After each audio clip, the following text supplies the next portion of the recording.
All right. Good morning, everyone. I hope everybody had a great weekend.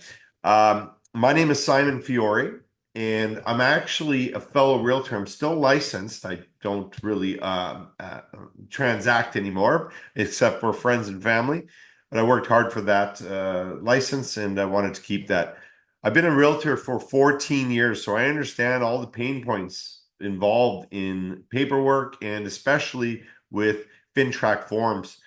And what I did is I came up with the concept approximately 8 years ago to streamline this process for us and eliminate errors in the submissions by scanning government issued IDs and auto-populating forms using a mobile app or a desktop version. We have both.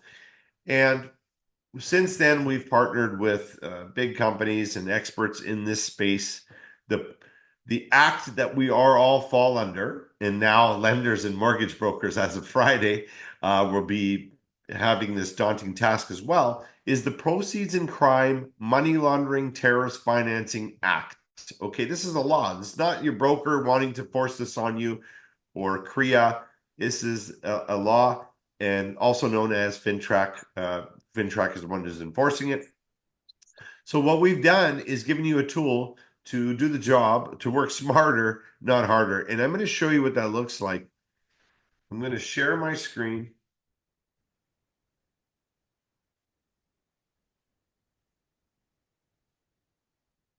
Cooperate with me now.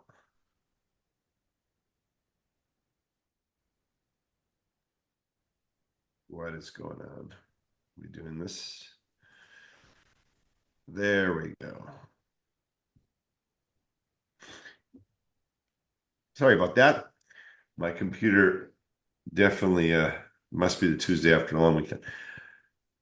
All right. So Fintracker is available on any of the app stores. So you can go there, download, register. You're going to create an account. We have not pre-registered you. So you're going to create an account, select your board.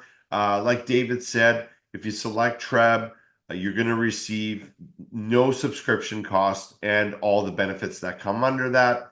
And any Simon, other. I'm just going to go back and just so guys, you can find this on your MLS system. Oh, it's there now, finally. Yeah. So you can find it there, or you can go on your desktops and save it to your desktop as well, because you may want to manage your forms on either device. But let me show you how this works in the field. So once you register, you'll receive a welcome email and reset your password. This is the easiest app to use. For those of you who are, intimidated by technology like I was as an agent early on, do not be intimidated by this. This is going to be easiest app you've ever used. So this is the home screen. I've just signed in on my mobile device, and there's a pending folder and a submitted folder. Now, to start a transaction, you're going to press the only button on the bottom right. And what you see here are the three main forms, right? Individual ID form, corporate ID form, receipt of funds. And the top one is remote ID, which is a tool that you can use to ID your client from a distance, or even receipt of funds. Now we have, if your client, wants to do it that way, we do offer that method. But let me walk you through that. When your client is physically present with you, I know a lot of you are just taking a photo of your client's ID and storing it on your cell phone, because that's what I did for years. Don't do that anymore. In the same amount of time that it takes to take a photo, you can just open individual ID. This is the CREA form in a digital friendly version. You're going to press the big green button. We've got your name, your brokerage, today's date already pre-populated, so you're ahead of the game. And if the ID is expired, it might say, no, you can't use this. Get a current document, continue, and you'll get the form is populated for you the same time it takes to snap a photo. So why would you take a picture if and avoid keeping a true copy on your photo library, joining Facebook, Instagram, all these other ones? And you can enter the occupation before you save this so that you don't have the embarrassment of reaching out to them after you sell them their dream home and going, hey, what do you do for a living again? That really breaks down a relationship. I know I've done that many times. So you can just enter, there's no wrong answers, occupation, employer, industry. Why are we asking for employer and industry? The reason we do that is because all the FinTrack examinations are saying you must put more details on there. So when I say there's no wrong answers, just make an effort. Like construction worker is not suffice. What field are they in? What type of construction worker are they? They want more information. So we've given you this. Utilize this as a KYC process, a know your client process. Moving on. I've got most of the information here and their occupation. You can press OK, save it for later. If you're looking for a shortcut, that is it, right? But what we're hoping that you do is if a deal has materialized, so maybe you're just starting to show homes, you scan the ID, save it for later, just like you would take a photo. But if you've written an offer or a listing, let's go buyer. You can send them a FinTrack disclosure, completely optional. It's a template and a link to the FinTrack website explaining why this is our legal obligation, but you don't have to do that. We have a map widget for your transaction now. You're going to select, okay, it's Hamilton, done. And we avoid missing postal codes and abbreviated cities and provinces, which FinTrack calls deficiencies. Because we've scanned a government issued ID, we're now eliminating the credit file, the dual ID, all the other irrelevant sections, because under the government issued ID, these are the mandatory fields. We filled them all out already by scanning them, except for the following. Is there a third party? If the answer is yes, individual or corporation. What determines a third party? I'm going to take a minute to tell you what that is. If a mom is providing a deposit or even a corporation providing a deposit, it's not a third party. A third party is somebody giving instructions or directions on this deal. So you would ask them, are you acting on behalf of a third party? The answer is usually no, and we'll move on. And we'll show you what that looks like on a receipt of funds as well. So this is that questionnaire that Kriya added in, 17 questions. I'm sorry, that wasn't me. We have programmed them in here. Just do your best to answer the questions. I know one of them here is, has your office filed a suspicious transaction record on this client in the past? How the heck are we supposed to know? And so you might answer no or unknown. Do your best, because we're working with your office to try and mitigate risk using other tools as well. So, and I'm going to showcase them upon completion. So save and calculate. You don't have to use the web forms and pull out your calculator. Just press save and calculate after you answer those questions. You get to the business relationship section. You should be familiar with all these. It's just a user-friendly version of it. Answer all the questions in red. We're forcing you to complete all the mandatory fields in this process. The politically exposed form, we bring it in here. You don't have to go and look for separate forms like beneficial owner or whatnot. Answer the question. Is the client politically exposed? You would ask that, or head of international organization, or both. If the answer is yes, a few questions pop up. The answer is no, we collapse it all. And document that when you ask, even if the answer is no, and we'll complete the politically exposed. Don't be afraid to make mistakes. You cannot submit the individual ID form or corporate or receipt of funds without completing all the mandatory fields. Just select the submit that was in red. We'll take you to the missing fields. And so if you're a new agent trying to navigate through these forms, or even a veteran like myself who is intimidated by using technology, we'll walk you through it. At this stage, you could add another one. So you can add a spouse or a partner on the offer. Maybe this individual is acting on behalf of a corporation. You would then ask for articles of corporation or run a search or file summary, right? Whatever you're doing, and complete that with those documents. We do pre-populate some of the fields for you, enter all the information from the corp. The directors, you have to enter all the names of the directors. So if you've ID'd one of them, great, then you'll see it pop up here. If you haven't, and John Doe, you can enter it and just press return or enter. Whoops, sorry.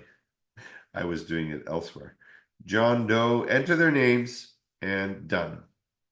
And it'll populate all their names. That's what FinTrack wants is the names of the directors there. And once you complete the rest of the, what source of verification record you're using, registration number, if applicable, you're going to come to the third party, the risk assessment, just like you did in the individual ID. And now at the bottom, we have, if it's a corporation, does anybody own 25% or more? This is considered a beneficial owner. So you must ask the client whether you ask them to provide you a shareholder agreement, which many of them don't want to share, or an email at the very least naming the full names, legal names, and addresses of anybody who owns 25% or more. And you're going to populate those here. If there is nobody that owns 25% or more, you can select no and move on. And that's how you complete the receipt of funds. Again, get a written attestation, an email from them. Just say, hey, can you shoot me a quick email and let me know if anybody owns 25% or more? If they don't, just say nobody owns 25% or more. At least you have documentation. You can print that out and submit it to your office with as a supporting document, or just keep it on hand in your files. So I don't want to do a corporate ID. Maybe this individual is a buyer providing me a deposit. I'm going to select receipt of funds. And you can do this later or in real time. So if you add a receipt of funds later on, you'll see a section here that says attach this to existing record. You can always attach it to a submitted transaction kit. But again, I don't want to overwhelm you. This is super simple. You're going to follow the steps. Canadian dollar, amount of deposit, enter that in, date of deposit, type of deposit, no different than your receipt of funds, only we give you a few tools here to auto-populate these fields. And when you get here, you'll see this big message. If you collect bank drafts, folks, bank drafts don't have the origins account, the source account, where the funds are coming from. Make an effort to collect all affected account details.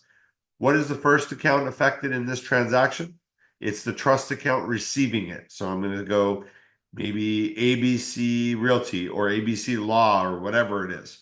Just their name is suffice. You don't need the account details. Bank draft information, that's the details on that draft. And that draft belongs to the bank. It doesn't belong to you, right? It's a bank draft.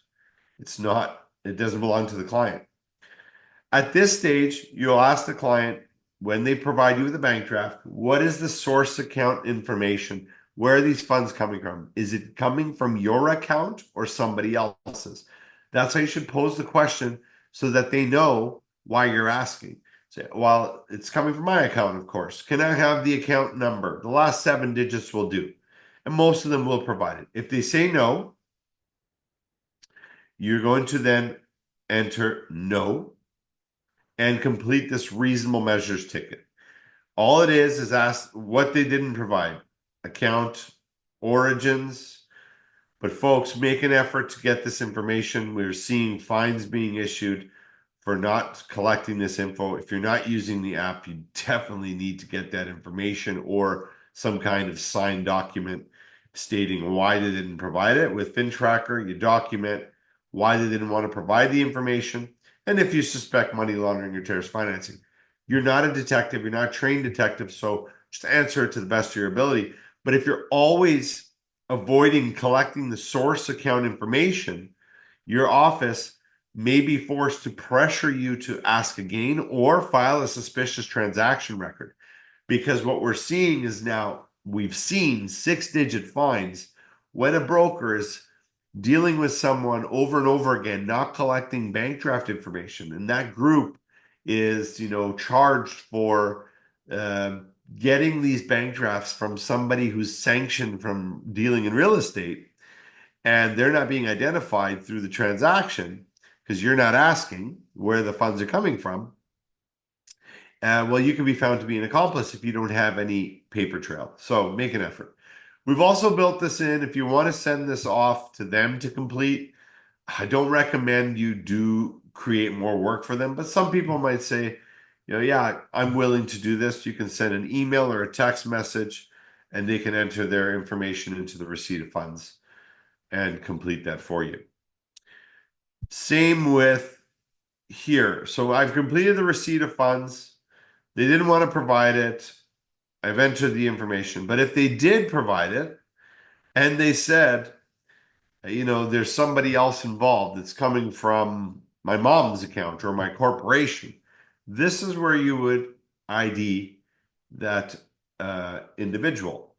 Now, they're not considered a third party, but they are providing funds. So you have to ask them, are they a third party? Are they instructing this deal or are they just giving you the funds? Yeah, they give me the funds only. Great. If you already ID'd the individual that gave you the funds and it's their account, just enter their name here with Fintracker. We'll auto-populate that section that CREA has added to the receipt of funds.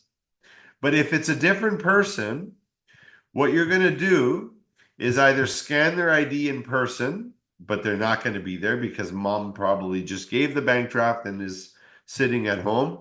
You can send it to them to complete themselves. And that's the next thing I'm going to show you is the remote receipt of funds. But for now, I'm just going to complete this transaction so you can see how this looks like.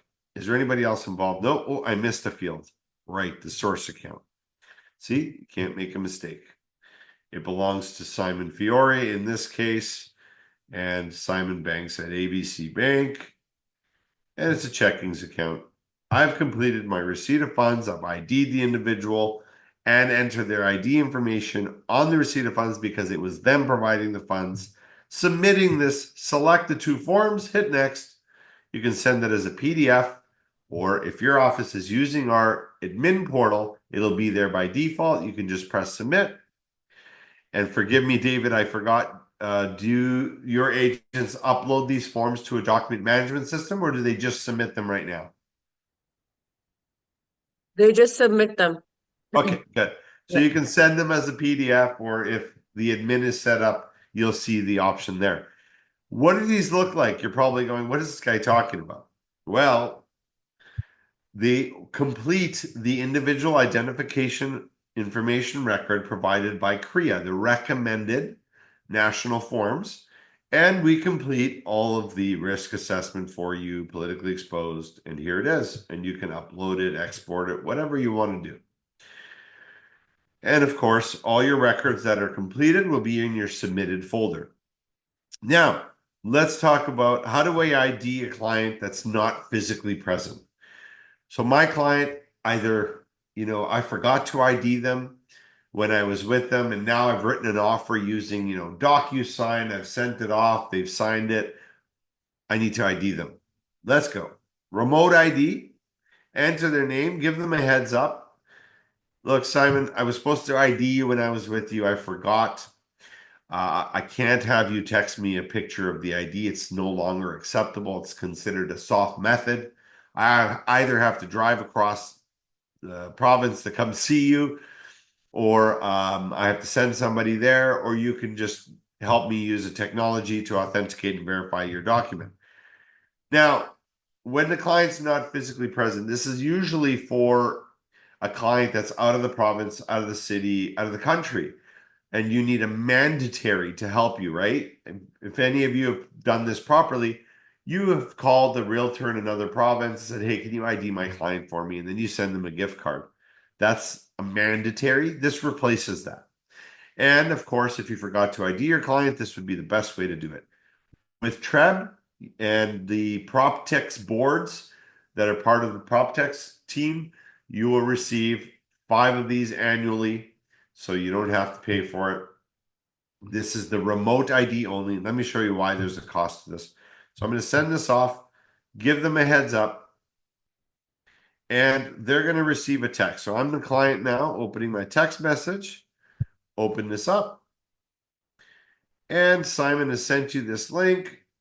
Your client's going to have their ID ready once they agree to this, and they're going to enter their own occupation. ABC Plumbing is where they work, and it's construction. okay, or home builder, whatever. They're going to watch a quick video on how to authenticate their document themselves. And folks, Fintracker aims to alleviate the real estate industry from ever doing Fintrack forms in the future. Our goal is to register clients and have them have a digital token that they can use in a transaction insured, certified by Fintracker. So if you support us, you're supporting that. We will eventually become a one-stop shop solution for you. And all you'll have to do is send a link. So they're going to scan their ID. We have some big announcements coming in the coming months as well, bringing in some new tools. They're going to scan the front and back of their ID. If there's any issues with the uploading of those two images, then we would troubleshoot with them and say, please retake it, okay? And once we validated the watermarks, the holograms, we make sure it was a live document and not a picture of a document.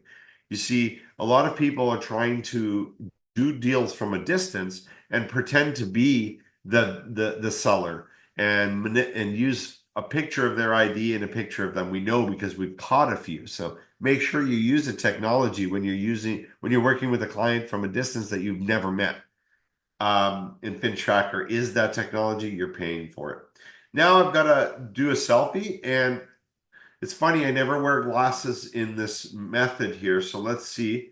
People ask me all the time, if my client has glasses on, is that going to be an issue? Well, let's find out. It might ask me to remove my glasses.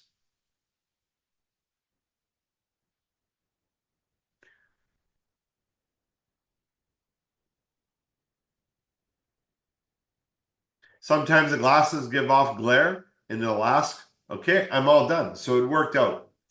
It validated me using AI against the document, taking a selfie. Those images of the ID and the individual will be purged in 5 business days. So if you receive notification after they've completed this, that this failed, then you need to contact us immediately so we can troubleshoot if there was fraud or if there's just an issue. Because after 5 days, it's 7 days, but we will purge those images, so we can't help you after that. You'll have to run it again, unfortunately. And here we are. We have all the information completed. Your client did most of it. You're just going to fill in the blanks and submit, right? So the remote ID, agents are loving it in Toronto. We see them using it. After the 5 transactions on the remote ID, you will be asked to purchase tokens if you want to use that for $2.99 for each one of those. But in person, folks, unlimited. So just make sure you create a habit of IDing your client when they're with you. Truth be told, you don't even have to enter the occupation. You can save it for later, but you should collect the occupation because you don't want that embarrassment of writing $1 million deal, dream home being sold, and then you have to complete this and you go, oh, I don't know what they do for a living. If you're a good realtor, you know what they're doing for a living at that point because you've had a decent conversation with them. The best part about Fintracker is if you work with them a second time. So I list the property today and sell their home, and now they want to buy a new home. You need to ID them again. No, you don't. You search their name, you recall the data, and you make an effort to update, obviously, transaction property address. Are you still living at this address? Are you still working at this job? Because maybe 6 months have passed by, maybe a year's passed by. And update the information, answer the third party on this deal and the risk, and submit. So you can search previous and reuse. We have tutorial videos on the top right menu for each one of these features. If you ever need a refresher, you can watch these videos and we'll help you through that. You can also contact our support team. They love responding to you in minutes and helping you in the real deal. Also, if you sent a remote ID and you cannot locate it, you want to go here on the top left menu and look at the status bar. So these are all approved, but maybe it said expired. You can resend it. We will not take one of your tokens away unless it's passed and approved. Okay. So just let them know, Simon, I'm going to be resending this to you. Please have your ID ready. And this time go through it and you can resend it. Okay.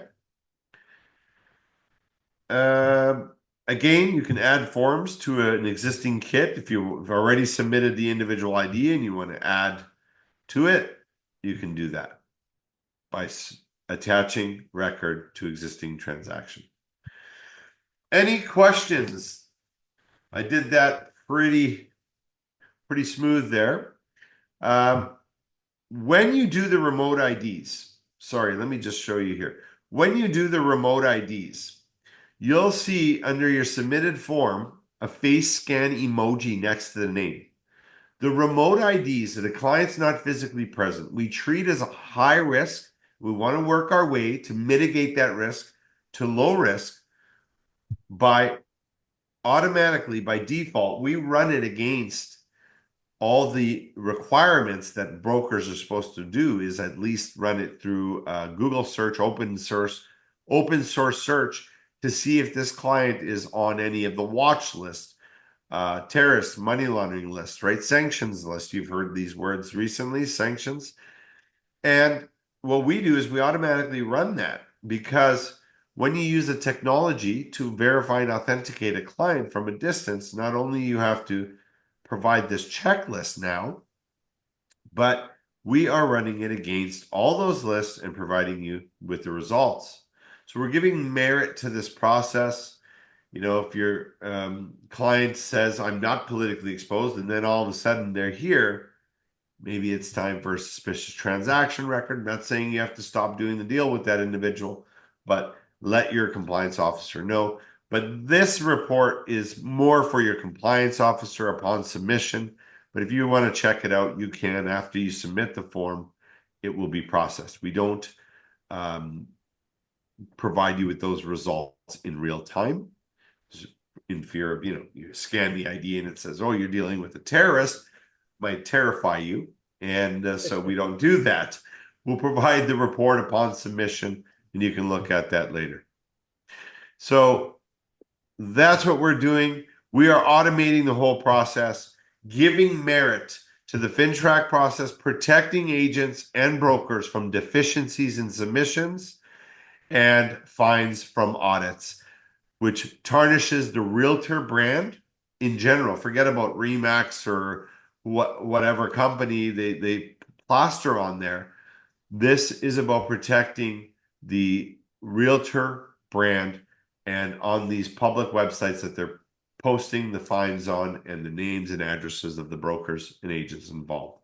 So let's do our part and use the tools to do the job effectively and efficiently. I see there's a question just in time. Beautiful. There's your compliance officer. Okay. Any other questions while we're here? Any feedback? I see that we spelled Fintracker wrong, but that's okay. Fintracer is a really cool name as well. Maybe next time around we'll change it. We do not report to Fintrack, guys, or ladies and gentlemen. We do not report to Fintrack. We work with you. We provide you with the reports and the analysis, and it's up to you to utilize those tools and reports at the brokerage level to submit a suspicious transaction record. This is a three-tier collaboration. The boards and associations are recognizing that they need to provide a tool and resource. The brokers are doing their part by having a compliance program that has 5 pillars, right? A compliance officer, brokerage risk assessment, training manuals, office policies, and a 2-year effectiveness review. And of course, ongoing training like this today that we're doing for you. And you are doing the work by using the tools to collect the data that your office needs to assess that risk. Sorry, maybe did I miss any?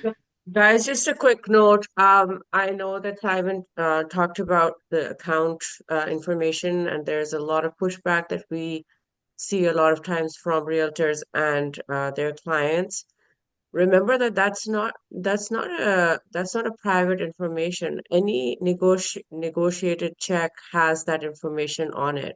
So it's an account number that you need to ask, especially if you're doing a bank draft, as the draft is sometimes submitted by the client straight into the listing brokerage. So as a co-op agent, you need to get this information for Uh, receipt of funds. yeah, I want to answer the question there. Do you need to create a receipt of funds if you're the listing agent? Only if you're representing the buyer. Okay. And I should add that recently well, I shouldn't say recently. If the buyer delivers the deposit directly to a builder or a lawyer or the listing agent, the buyer's agent still has to complete a receipt of funds. Your the listing office receiving the deposit, you're going to have a full record of it because you're depositing it. So you're okay. But the buyer's agent always just remember that you're representing a buyer, even if your brokerage is representing both, you would have to complete a receipt of funds. Buyer's agent. Okay. Passport instead of driver's license? Absolutely. Thank you for asking. We can scan passports, Nexus cards, provincial ID cards, licenses, you name it, government issued photo IDs. What if my client doesn't have an ID, right? Great question that's going to be coming up next. You can revert to a dual ID method. A dual ID method, if you feel there's no risk, you have to still mitigate risk, right? So at that stage, I would run, this individual's name through Fintracker or enter the dual ID method into Fintracker because you can do dual ID. Am I still sharing my screen here? Yes. Yes, you are. Okay. So if you go into individual ID, we're not just a one-trick app. You can go dual ID method. Credit file section you can do as well. We just don't have it linked to the credit bureau. But dual ID, you can go ahead and collect whether it's a tax statement or anything that has their address and their legal name on it, credit card statements, utilities, etc. Make that effort. But if the client doesn't have an ID, I would really be careful mitigating that risk and maybe even provide a service and ask them to go down and get a provincial ID card. There's, nominal fee for those. But a passport, international even. We do 178 countries. If they only have a foreign document, use the remote ID. Do not take any risk. Send them the remote ID and let them run through that process, folks. Do not take any risk. There's so much going on right now. I don't need to tell you, but there's a lot of changes in our country, and we're not nobody's really screening individuals coming in and buying real estate. We're the front line here, unfortunately. And then it goes now lenders and brokers as of Friday have come under FinTrack. So they'll be doing another layer of screening there.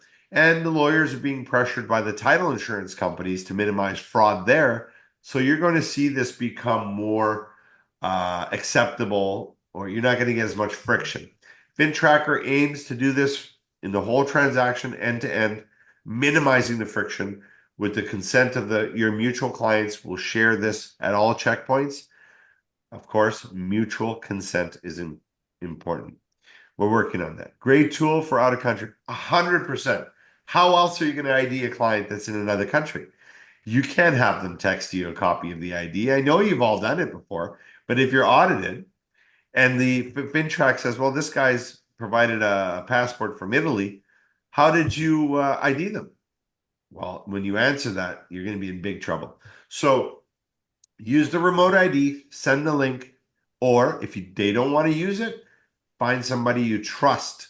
That's a mandatory, is somebody you trust to go and complete the mandatory form. Your office should have it available, or it's available in your dashboard from your real estate board under forms.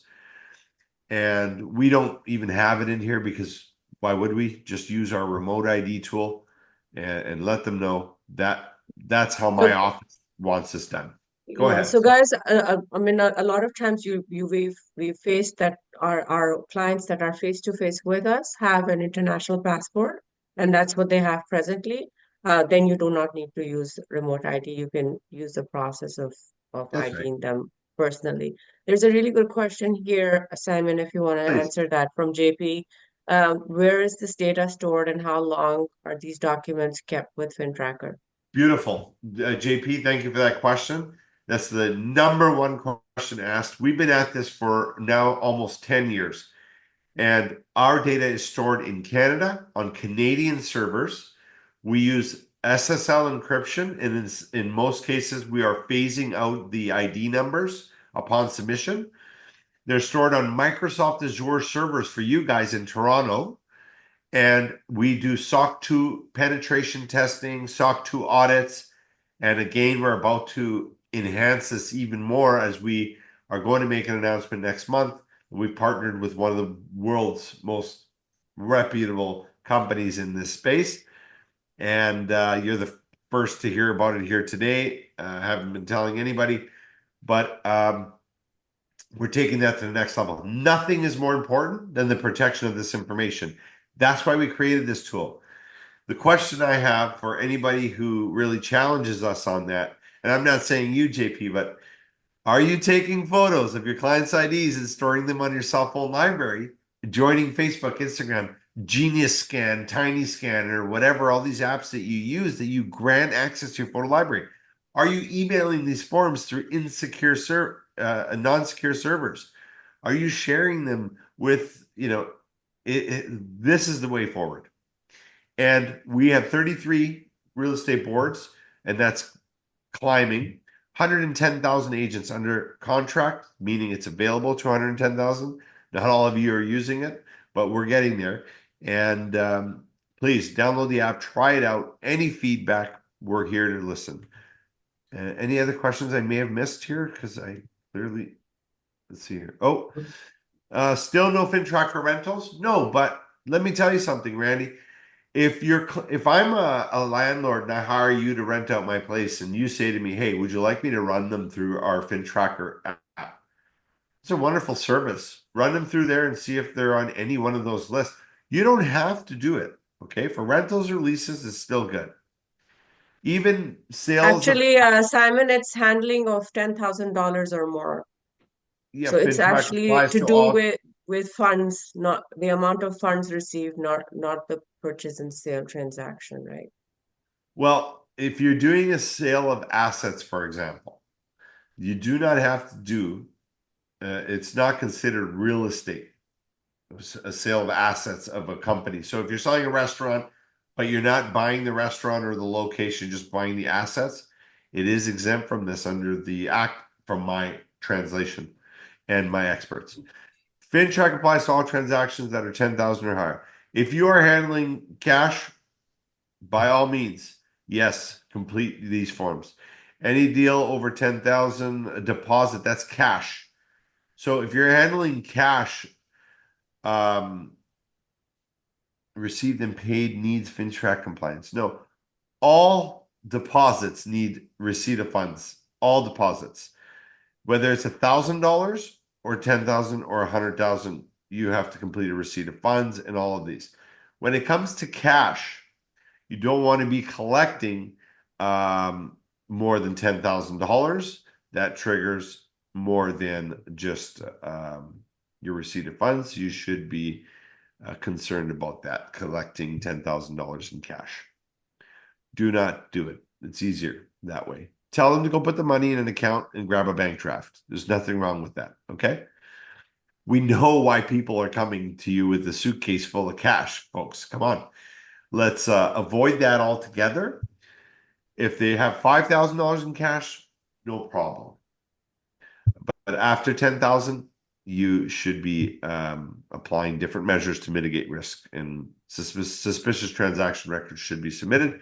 I'm not here to tell you how to run your business, but that's what we recommend. Any other questions? Simon, I love the fact that there's a piece of technology that lets realtors spot fake IDs. Because right now, with the quality of counterfeits out there, it's really hard for a realtor to spot a fake ID. Like we're not trained in any sort of that. That's right. So the fact that your software has that built in and takes that stress, and I completely agree with you. Even on the rental side, if you can have your client fill out and actually scan in their ID through a process like this that's being vetted, it acts as a deterrent sequence more than anything. Because if your people are willing to go through this, chances are that the documents are legit. Otherwise, they would never agree to electronic verification of their documents, matching their face ID, biometrics. So it's a wonderful service, and I see the number of leases coming through the brokerage. We're doing more and more rentals, more and more leases. Document fraud is a big concern. So I think it's a great resource and a great tool. Yeah, thank you, David. You took the words right out of my mouth. Fintracker will not only detect, but deter, right, and prevent these transactions from taking place. When I say transactions, the fraudulent ones. Forgive me, I'm just shaking off a cold here. But yes, detecting and preventing and deterring altogether.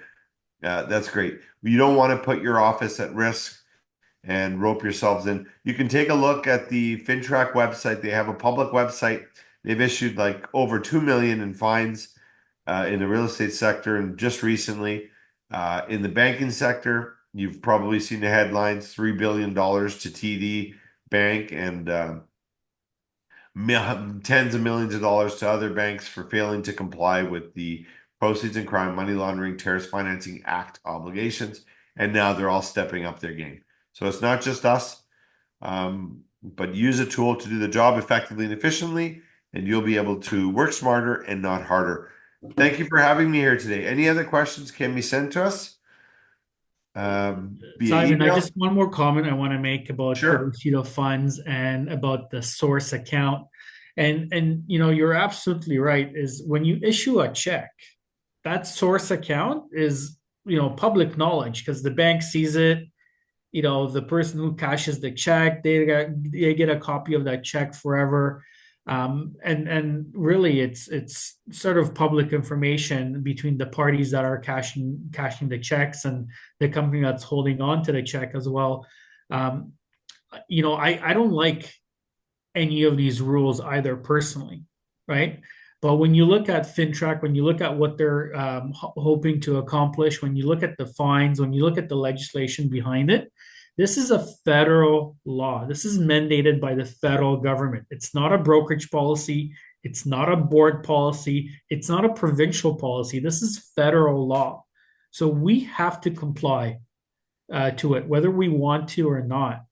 And like you said, the fines are getting more and more strict about non-compliance. So I just want to make sure that everybody's crystal clear on the fact that we have to follow the rules that the government laid out for us, unfortunately. And the realtors that break the rules and don't get this information, we're going to see higher fines imposed for this.